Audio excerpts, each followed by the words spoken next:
आपने कहा कि जब ईश्वर की इच्छा से ही होता है तो फिर अच्छा और बुरा क्या। आपके प्रश्न को मैं इस तरीके से संतुलित करता हूं कि जब सब कुछ ईश्वर ही कर रहा है तो फिर अच्छा बुरा क्या। बुरा भी कर रहा है तो ईश्वर कर रहा है, अच्छा भी कर रहा है तो ईश्वर कर रहा है, तो फिर पाप और पुण्य क्यों।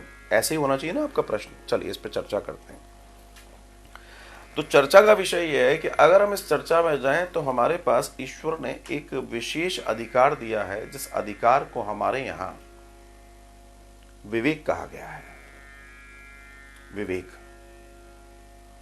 और विवेक होता है जब हम सत्य को जान लेते हैं तो विवेक आता है। मैं आपको बताऊं कि प्रारंभिक विवेक सबके अंदर है। जैसे मैंने कहा अभी अनाज के अंदर कीड़ा जो दिख नहीं रहा है पर है, जो दिख नहीं रहा है क्योंकि हमने उसको बाहर आने का, पनपने का मौका नहीं दिया, उसके पहले उस अनाज को उपयोग कर लिया, नहीं तो वो आ जाता। मेरी बात को समझना, मैं आपके प्रश्न का उत्तर यहां किस तरीके से देना चाहता हूं। तो बहुत सारे लोग ये सोचते हैं कि जब पाप पुण्य सब, जब ईश्वर सब कर रहा है तो पाप पुण्य भी परमात्मा ही है। नहीं, ऐसा नहीं है। आप गीता पढ़ो, भगवान ने कर्म, विकर्म, अकर्म की चर्चा की है। विकर्म क्या है?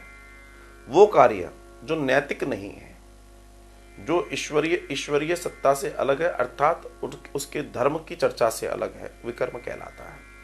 अकर्म क्या है? हम जो भी अच्छा कर रहे हैं उसको करने के बाद हम उस अपने आप को वो न मानते, वो नहीं मानते, और नहीं मानते हो हम ये कार्य कर रहे हैं, करने वाला वो है, ये अकर्म हो गया। कर्म तो किया लेकिन वो अकर्म हो गया, हमने सब ईश्वर पर डाल दिया। अब बात आती है कि साहब बुरा आदमी बुरा कर रहा है तो क्या ये ईश्वर कर रहा है? नहीं, बुरा आदमी बुरा इसलिए बना है क्योंकि उसके प्रारब्ध बुरे थे। ईश्वर कुछ नहीं कर रहा, ईश्वर तो आपको और हमारे कर्मों के आधार पर परिणाम दे रहा है, परिणाम दे रहा है। तो ईश्वर ने तो हमें दिया जो भी कुछ हमारी स्थिति है, लेकिन उस सबके बावजूद एक व्यक्ति गलत आचरण कर रहा है, एक व्यक्ति सही आचरण कर रहा है।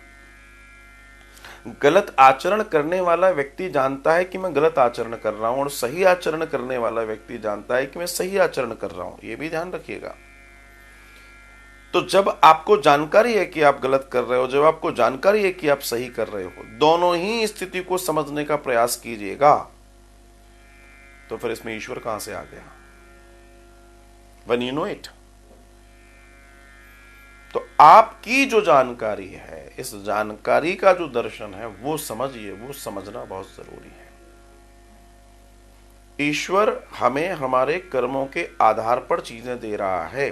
हम बेकार बने हैं तो अपने कर्मों के आधार पे, अच्छे बने हैं तो अपने कर्मों के आधार पे। इतना सा दर्शन है।